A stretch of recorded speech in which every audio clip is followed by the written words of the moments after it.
Darn those stupid facts. They just won't play the game.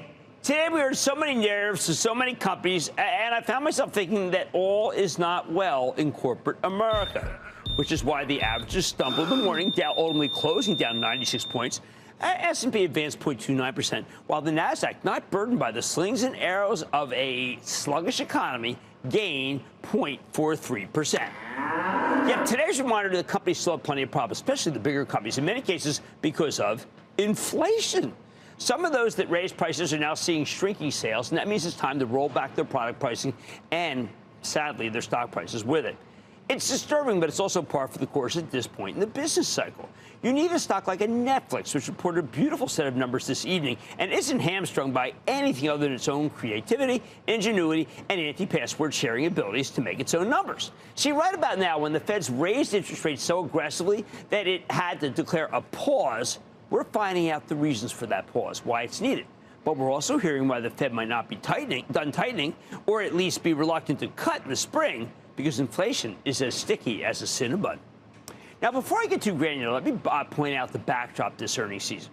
When the Fed was tightening like crazy, we punished stocks indiscriminately. Then when the Fed pivoted and acted like they were done raising rates in the fall, everything exploded higher. Everything, including stocks that didn't deserve to rally.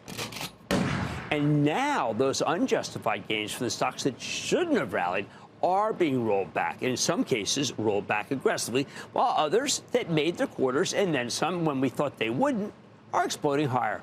How about some examples of both? Now, we know that housing is supposed to be hurt by higher interest rates, but high rates clearly didn't dent the numbers from high-end homebuilder Toll Brothers and the geniuses at Lennar when they reported last month. But today we got results from D.R. Horton. That's the largest homebuilder, and people didn't like the numbers at all. Margins, which would be going so well for all the other homebuilders, didn't go well for Horton. Worse, Horton had to offer incentives, complicated mortgage incentives that amount to giving people breaks to buy their homes.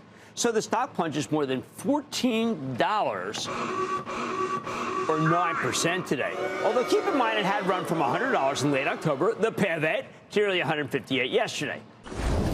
Don't miss a second of Mad Money. Follow @Jim Cramer on X. Have a question? Tweet Cramer. #MadMentions. Send Jim an email to madmoney@cnbc.com or give us a call at 1-800-743-CNBC. Miss something? Head to madmoney.cnbc.com.